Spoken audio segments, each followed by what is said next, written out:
I'm here, as always, with my friend Dr. Richard Scott, GP. Hello, Richard. Hi, Andy. You'll only be able to say that for 2 more weeks until I retire, by the way. Otherwise, it'll Yes, have to be ex-GP or formerly or whatever. I know. Well, that was the thing. I don't know what to call you. I'll just call you Richard. But I call you Doctor? I mean, what? How does that work? My wife's dad was a professor, and he was known as an emeritus professor. Well, that this emeritus bit sounds far too posh. So I just whatever, really. Just call me Richard. That's easier. Or you? How you doing? Yeah, Um, that'll do. I was called Drive for years when I was trucking because it's driver. Drive is shorter than drive, so I was called Drive, which never sat very well. So I said, "My name is Andy. I am not a drive. I am not made of asphalt or concrete or tarmac. I am me." I've never heard that one before. That's good. I heard it a lot, especially because I was delivering to the builders trade, and well, they have their own way. Where are we going today? Because we always look at medical stuff, topical stuff. Where are we going to head off today? Well, this is both. This is medical, and I think it's topical because you had, I believe, some sort of Hmm. question from someone about astronauts, um, and you mentioned to me, and I have to, and my original thought was, well, how is this actually relevant to most people? You know, most of us, to be honest, aren't going to get into a rocket. However, it was one of those things that wouldn't leave me alone, so I looked into it, and in particular, your point was that astronauts seem to run into eye trouble. And I thought, well, okay, let's just see where this goes, you know. And I think actually, I'm very glad that you did. So that's what we're going to look at tonight, and of course how it relates to the general population. Now, the only time you're going to think about being an astronaut is probably mostly a 6-year-old boy who watches a film with a spaceship and thinks, "Oh, I'm going to be an astronaut." It is not likely to be anybody you ever know or meet who has been an astronaut. I was fascinated by, I'm not going to get into the politics of it, but there was a bunch of celebrities in the US very famously went up and said, "Oh, we're all astronauts." And I watched it and thought, no, you're in a plane that's gone a bit higher. No. If you look at a spaceship coming back down from space, it's burned, there's tiles missing. It looks terribly unsafe, but that's the rigors of space. It is a terrifying place where we are definitely not meant to be. And it's not just a nice little jolly in a plane that can go a bit higher. My little thought on that one. Well, that's interesting because that's sort of where we're going today. Oh, okay. Well, there you are. And the only bit I have on this one, which is not about people, but it may be relevant, was they were trying to see, can we grow plants, trees, bushes in an artificial environment in order that we can go to the moon or Mars, wherever, and we can grow our own food, which is very sensible. And they grew these trees. And they grew very successfully, very big, very tall. And then all of a sudden they started falling over and they couldn't understand why. But what has happened, of course, in nature, wind comes along, it blows the tree, the roots go digger and deeper, and it holds the tree. But without that constant being pushed from one way or another, the roots never develop any strength. So they just fell over because there was no wind. Wow, I didn't know that. That's interesting. I am full of some things that are maybe fairly useful to somebody, maybe once upon a time. Do you want to let's go to space?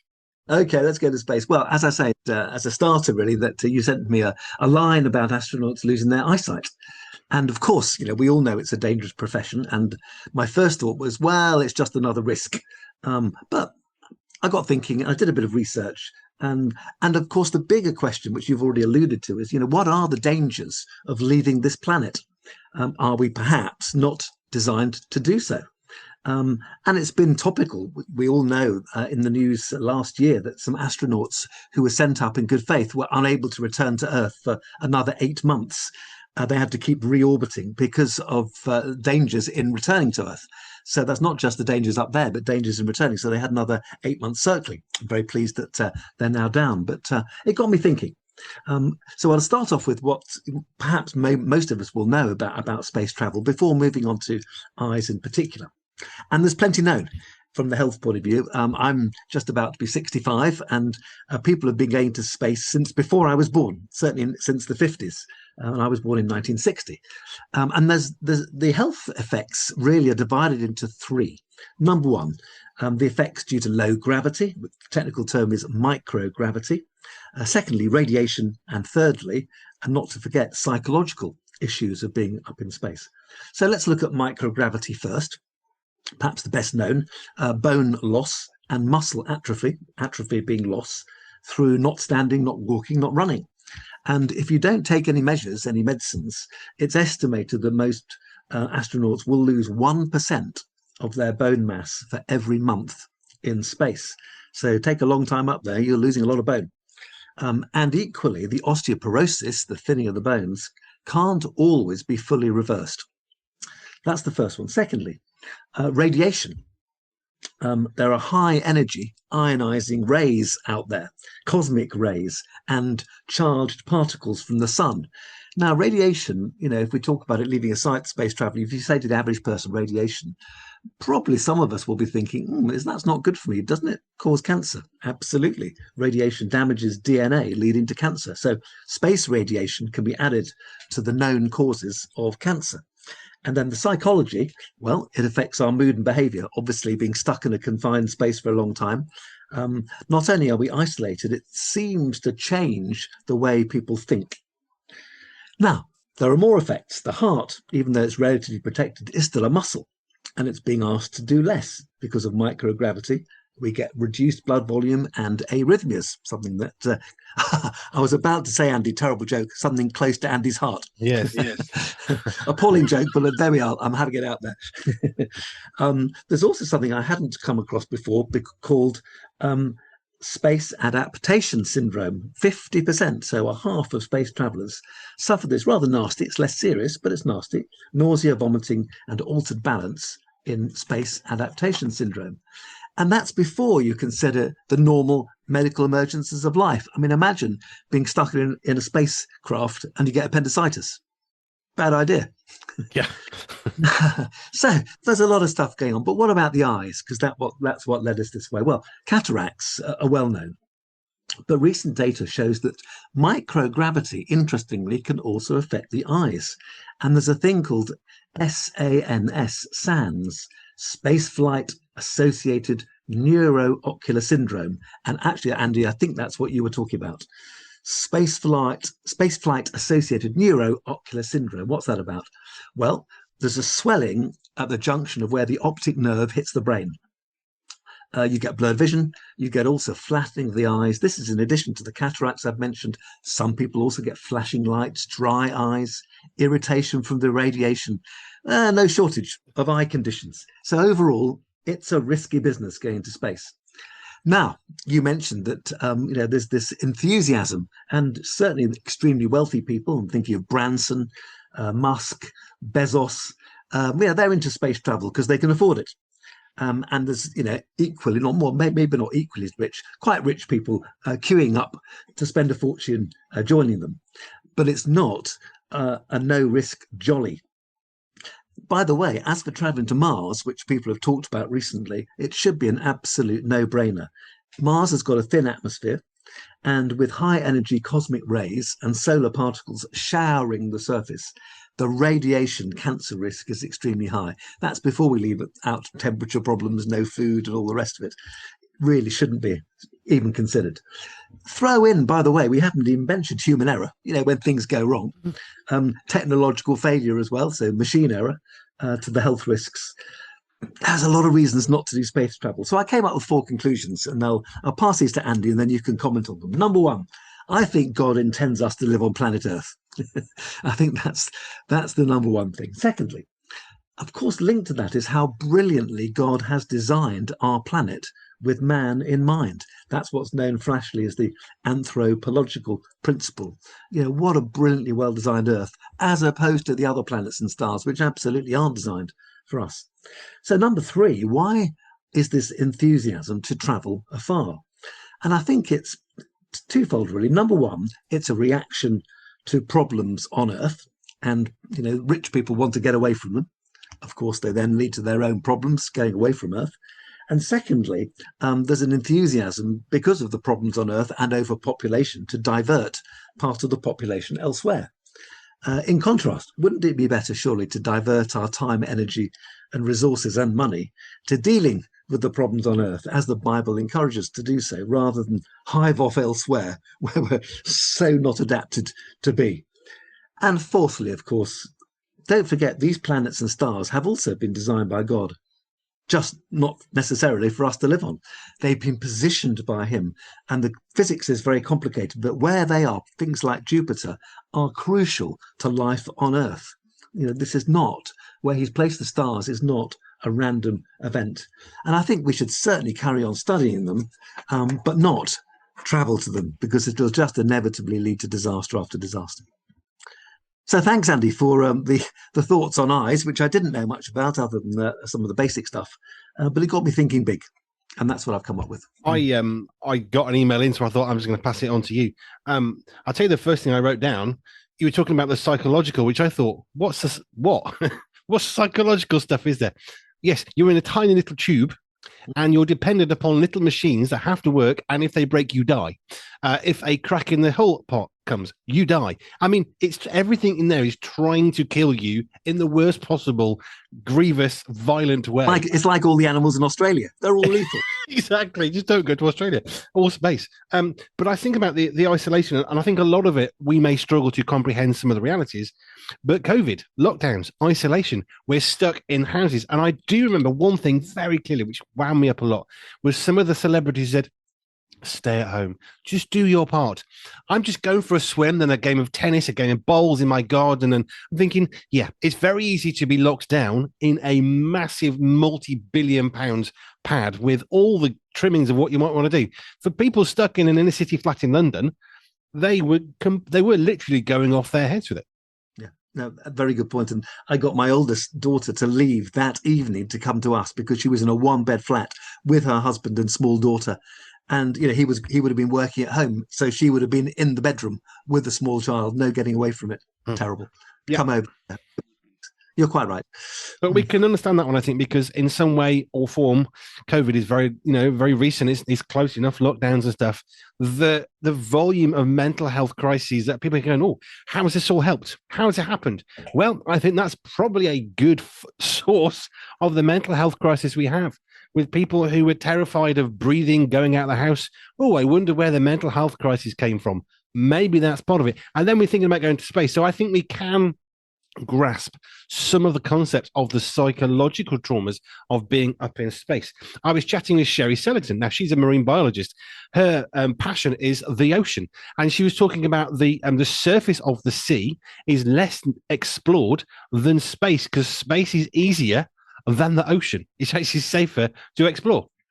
And I read the article in the latest Pure Media magazine by her saying absolutely the bottom of the ocean is less known about than space, and it's more tricky down there. You've got pressure, really high pressure at the bottom of the ocean, as opposed to an absence of pressure, if you like, in space. And oh my goodness, and of course, isn't it amazing? You watch these wildlife programs, and suddenly some extraordinary creepy crawly comes along. They've discovered, oh look, here's a new one at the bottom of the ocean. Oh my goodness, is that absolutely fascinating? How can something that tiny, put up with all the pressure, pitch black, freezing cold, seems to make a living? Extraordinary. It's phenomenal. Now, the radiation, I think it's interesting because there's radiation everywhere. We get freaked out. Oh, there's radiation. Well, yes, my pen has radiation on it. It's just not a really, really dangerous dose. But of course, in the Earth's atmosphere, we have all the stuff going on around us. I don't know what they are, the outer crusty bit, but that's protecting us from all sorts of nasty stuff, like radiation. Once you leave the protection of the atmosphere, I mean, it's trying to kill you. And when there's an ozone hole, which was a big thing, wasn't it? Some years ago. Oh my goodness, more radiation's getting in. It's dangerous. Skin cancer goes up, and that's just on Earth. Just imagine with all the radiation on Mars and other planets. My word. Yeah, and then the microgravity. Now, let me see if I get this right. The eye has 6 muscles. Is that correct? The external muscles of the eye, correct. Yes, I was chatting with Anne Lord Jackson about the ocular system earlier, about vision processing, all that sort of stuff. And she was talking about some of the reasons why sometimes what we see is not what we think we see and how it gets processed, all of that. That's the sensory health stuff. But she was talking about these 6 muscles. But of course, I'm sitting here looking at you. I'm sitting upright. Gravity is pulling my body down. I mean, not massively. If I drop my pen, I know it's going to fall. But my eyes are having to work to keep my eyes up. So they're always constantly working out effectively and getting stronger. Take away gravity, now they haven't got to do anything. Yeah, you're absolutely right. Yes, the superior rectus muscle, its job is to elevate the eye. it only needs to elevate the eye because otherwise the eye is coming downwards. Yes. So, you have an inferior rectus also pulling it down, but there's a superior rectus that has to work pulling it up. And we've got lateral and medial recti. We've got the muscles are there. And I hadn't thought about that, but the information I've received makes it clear. Even eyes are susceptible to microgravity. Who would have thought? I wanted to ask you about the bone density thing because that I don't understand it at all. You're saying it's 1% loss. But per month. Per month. What does that actually mean? How? That's not a silly question. What is bone density doing? Why is it important to us? Well, it's the quality of our bones, if you like. So you've got the cortex on the outside of the bone, and the medulla in the middle, and you're losing cortex if it's not. So when we run, we know that, and walk, that stimulates bone growth, and there's a very fine system between bone loss resorption and bone growth. If you lie someone in bed, they will lose some of their bone cortex, and because there's no effect of gravity just lying in bed. They're not the muscles and the bones aren't having to work, just like the same with the eyes, really. And with microgravity, again, the bones are being asked to do much, much less. In fact, people can float around. They don't even have to touch the floor. And that's very bad for bones and bad for muscles. And we've seen it's also bad for the heart and bad for the eyes. We are designed to stand upright and have pressure on our feet and under our feet in order that our musculoskeletal system remains intact. And if we don't have that pressure, if you like, it fades away. Being really, really careful how we speak in case people are eating, but going to the toilet involves gravity because we sit down. And if you can't sit down with gravity, your body, I mean, how much confusion is it in thinking, what are you doing? Am I upright? Am I down? Am I sideways? I mean, even just the basic bowel motion, gravity is part of that. It's complicated. They have to wear nappies. It's a very complex arrangement, I gather, in space. Yes, it's something as simple as going to the toilet is suddenly no longer simple. Yeah. In space travel, it's amazing what we can do. We can go and see and all the rest of it. But I tell you the point, which is probably not medical, but anyway, I'll talk about it. Elon Musk. Whether you like him or not, don't care. He designs an electric car. He's a phenomenally intelligent guy. The Tesla is a fantastic vehicle. It's a battery-powered electronic vehicle. It's phenomenally, it's technological breakthrough. And yet, whilst that's saving the planet, he's sticking Starlink satellites into space using inordinate amounts of Earth's resources. Now, I'm not commenting on whether that's right or wrong. I don't really care at one level because it's not really that important to me. But I think about him, I think about Bill Gates, I think about Bezos, who are all, we're about the environment. And I think about space travel and think, are you really about the environment? Because if you were, surely you would be not wanting to do that. Now, I'm not saying it's right or wrong. I'm just sort of questioning the psychology of, yes, let's design an EV car and let's launch rockets into space.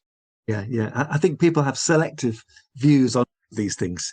And, and we don't add up so often as people. We're quite illogical in many ways, and it's because of our preferences.